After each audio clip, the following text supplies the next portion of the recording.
My children speak Spanish, but they're 5 and 7, so I couldn't bring them with me, unfortunately, to translate, at least not yet, maybe next time.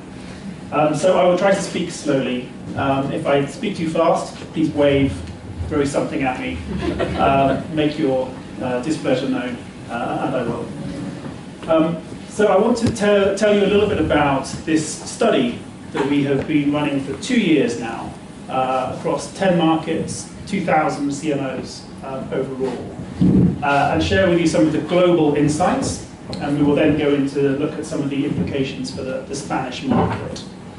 So this is the second year of this study.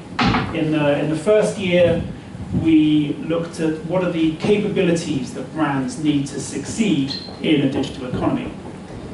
In the second year, we looked at something slightly different. And we looked at the theme of digital transformation and really wanted to understand why we're not seeing more radical digital transformation led by marketing and digital technology working together.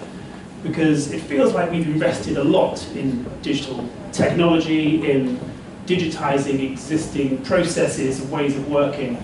But have we really yet seen fundamental reinvention of business models, really radical new ways of working? Probably not. It feels like some of the promise of digital transformation hasn't really been realized in reality. So we wanted to understand why we're stuck in this optimization era, as Elisa has called it, where we're optimizing existing processes rather than really transforming it and using digital as a driver of innovation. So in order to do that, we have surveyed 1,000 CMOs this year across 10 markets, a range of company sizes from the biggest to the big to small disruptive startups, so that we can understand what they're doing differently from some of the incumbent organizations, and across sectors as well. So with a slight bias towards retail, technology and food and beverage, big sectors in their own right, but a broad cross-industry representation on which we can extract our insights. So what did CMOs tell us? What was the key message when we asked them about the future, when we asked them about aspirations for marketing and transformation? So the big sort of overall message of optimism, the good news, if you like, is that CMOs across the world believe that they need to transform, not just optimize their businesses using digital technologies.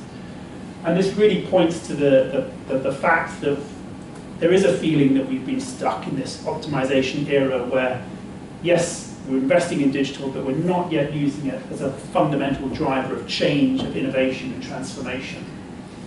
And related to that, 8 out of 10 CMOs around the world believe that in the future, the next 2 to 3 years, they are going to have to take more responsibility for product and service innovation.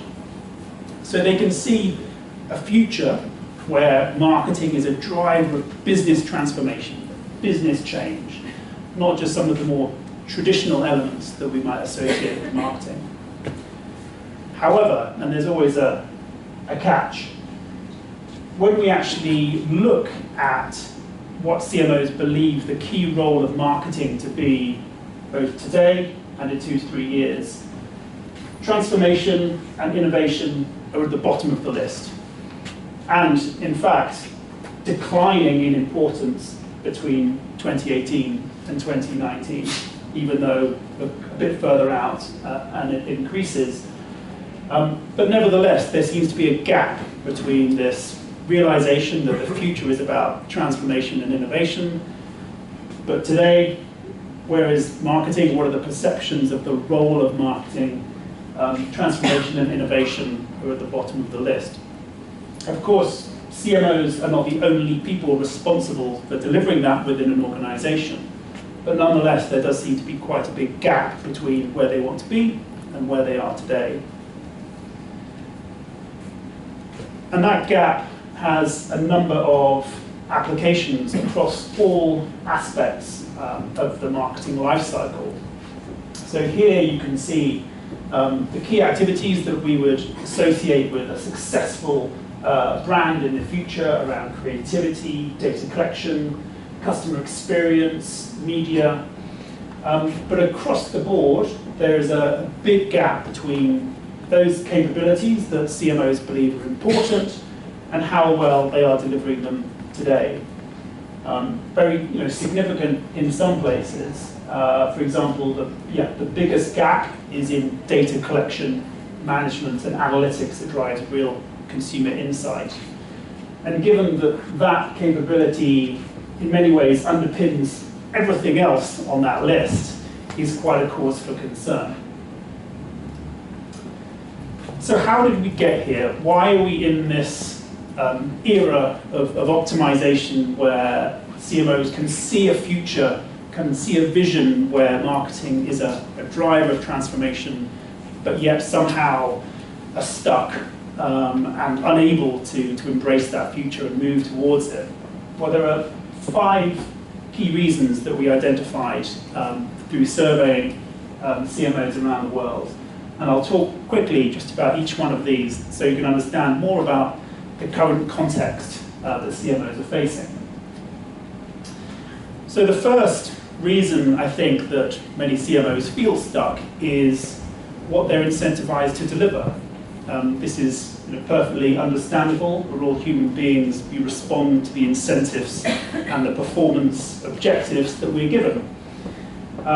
Actually, if you look at the main metrics that CMOs are accountable for, digital transformation, again, way down on the other side of the chart as the least popular metric that you would see in CMOs' accountability structures. Growth of the customer base, understandably perhaps number 1. The second point, which is slightly related to the first, of course, is what we call the demise of strategy. So a few years ago, a strategy would look out 3, 4, 5 years, maybe even longer. But actually, the average marketing strategy length has been declining slowly, so that it's now something much more real-time, much more tactical and short-term. These are the average duration of a marketing strategy, as reported by CMOs. Unfortunately for Spain, it's got the shortest average strategy across all of the markets that we looked at. Less than 1.5 years being the average time horizon that a CMO is planning for. That feels to me quite short-term in its outlook. If you couple that with the fact that the average CMO has the shortest tenure, the shortest time in role out of any member of the C-suite, it's perhaps not a surprise that they're focused on quite short-term delivery and meeting the next quarter's numbers. A further point that reinforces this short-term mentality is the focus on short-term ROI that the rise of advertising technology has helped to create. So across the board, and Spain is no different, I think, the vast majority of CMOs are going to be investing more in platforms, ad tech and martech, Google, Facebook, Salesforce, and Adobe, which is all great and an important part of the marketing mix, but it does increase that focus on short-term measurable return on investment. Whereas we know that there are some aspects of transformation and innovation that take longer and are more intangible and harder to measure. So how do we make sure that we don't focus on one and not the other? The fourth area where I think many CMOs around the world feel stuck is quite simply underinvestment. So as you can see, looking at 2018 versus 2019, investment is broadly flat for the majority of people, slight increase, a slight decline. But overall, given that we know that marketing is a driver of revenue growth, it's quite surprising perhaps that we're not seeing higher levels of investment across the board. And the last point to touch on briefly is culture. So we've talked a bit about digital transformation and investment in technology, in systems, platforms. I think what people are now realizing is that unless you invest in the culture and the people and the change management that goes around that, you're never going to be able to really reap the benefits of those investments. And there's some great research conducted recently that shows that actually if companies undertake digital transformation focused on culture, they're 5 times more likely to achieve breakthrough performance than those that do not. The same research goes on to show that actually the majority of companies invest very heavily in the front end of technology and equipment, but not in the culture and the people and the change processes around that. And that might be one additional reason why CMOs feel they're stuck and why digital transformation efforts are now stalling, perhaps, or not proceeding as quickly as we would like.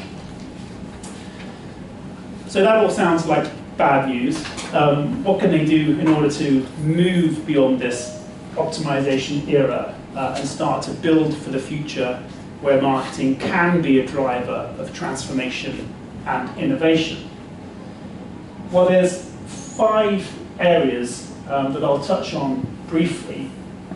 And the important thing to say about these is that these are not either or options. You need to do both. So it's not about creativity or consistency, it's about marrying the two. And I think in many ways that's where people fall down, by thinking that they're opposites rather than looking to combine the best of both. So let me just say a little bit about each one of those. So we all know that digital technology has opened up many new channels through which we can engage consumers, which has been a very, very positive thing. But it has also led to a need for brands to be more consistent in how they engage with those channels, which in turn risks making customer experience something that's more commoditized, something that's more generic, where it's harder to differentiate around how you're actually engaging across those multiple channels.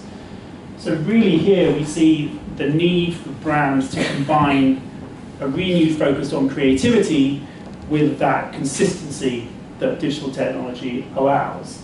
And that's very important given the context in which brands are trying to engage consumers, where increasing competition, intolerance for advertising, information overload, many people simply don't want to see traditional advertising. But we do know that creativity can cut through that, and big ideas will still engage people. The trick is making sure you can balance that investment in creativity with the investment in more consistent customer experience. There's some great research as well by Forrester showing how shifting marketing budgets from technology to creativity can increase return on investment. And for many brands, that penny is dropping, that we need to combine more of the brand building with more of the performance marketing aspect. The second combination that I think brands need to think about in order to move forward is around how you balance short-term and long-term demands. So for the last 2 years, securing long-term investment has been the biggest barrier to achieving marketing strategy for CMOs around the world. They often tell us that they struggle to make the case for investment with their chief financial officer because there are intangibles, there are timeframes that don't sit within the traditional way of looking at financial projections sometimes. But at the same time, we see that the ability to transform the business quick enough is increasing in importance. So it was 5th in 2018, it's now 2nd as the key barrier to delivering marketing strategy. So CMOs find themselves, on the one hand, having difficulty making the case for long-term investment, but on the other hand, having to do many activities in the short term to transform and change their business. And getting the balance between those two different time dimensions is very, very challenging, and it requires a very sophisticated approach to performance management, measuring tangibles and intangibles, and puts a lot of focus on the relationship with the chief financial officer in particular. The third area where we see a new combination being needed is around openness and control. So digital technology, social media in particular, has given people a lot of power over brands, to define brands, to choose when they interact with brands, which has been, of course, a very, very positive thing. However, when we look at the views of consumers, and we surveyed 43,000 consumers around the world and compared them with the views of CMOs on this question of trust, they have different opinions on what is the most important. So if you're a consumer, transparency is the #1 driver of trust in a brand. Openness, the ability to shape that brand on your own terms. However, CMOs still believe that actually it's the ability to deliver consistently that is the biggest driver of trust. That control that they have over the brand, which arguably is becoming less and less strong as consumers become more empowered. So how do CMOs get that balance between openness and control, particularly on issues such as the use of personal data, is going to become a really interesting battleground, but a combination that brands need to get right if they're going to move forward. The fourth area that I think is absolutely critical, and we talked about this a bit at the beginning in terms of the challenges around data management and analytics, is actually being able to turn data into insight and insight into foresight. So if we look at the journey that CMOs have been on over the 2 years of this study, overall there's a sense in which there's more data available now, but it's harder to get insight from it. So we've invested a lot in personalizing products and services, in data capture, collection, but is that really turning into fundamental insight that helps us understand not just how consumers behave, but what motivates them as well, why they're buying a certain product or a certain service at a certain point in time. And interestingly, about half of the CMOs that we spoke to say they don't have the capabilities yet to maximize the value of customer data. Interestingly, in conversation and actually through the survey itself, a lot of them talk about the need for data analytics to be something not done by data analysts. So we need a broader set of skills and perspectives to interrogate data and to really understand consumers. So involving psychologists, social scientists, anthropologists, and not just data scientists is an important way in which brands can start to really extract greater insight from the data that they're collecting. And the last area I want to talk about briefly is this balance between purpose and authenticity. Purpose is quite a buzzword, has been a buzzword for the last year or two, where we see a lot of campaigns, a lot of brands aligning themselves to social causes in a way that has been very positive in terms of consumer engagement and, of course, driving sales. And actually, if we look at high-growth companies versus companies that are not growing and are in fact in decline, it seems that the high-growth companies are taking purpose more seriously and aligning their campaigns around social issues. The problem, of course, is that there's often claims of opportunism or rainbow wash, as it's sometimes called, where a brand is aligning itself to a social cause in a campaign, but isn't living those same values in the way that it acts as a business on a day-to-day basis. It isn't doing it in an authentic way that's going to be sustainable over the long term. We actually looked at the proportion of Cannes Lions winners over the last 5 years to sort of validate this idea. And you can see that the number of Cannes Lions winners who are mentioning a social issue in their campaign has increased quite significantly over the last 5 years. But the vast majority of them don't actually measure anything to do with the social cause that they are professing to be taking seriously. They focus on traditional campaign metrics and marketing metrics. So there is a risk of a gap between what we believe to be important, what we know will engage consumers around purpose-driven marketing, but unless it is fundamentally integrated into the strategy and the operations of the business, there'll always be that risk of appearing hypocritical or double standards. So those are just some of the highlights from a global perspective in terms of where we are today, where CMOs see the future, and some of the ways that they can start to build in new combinations that will enable them to reach that future. But Spain, of course, is a little different. So in order to unpack some of those differences, let me hand over to Clara.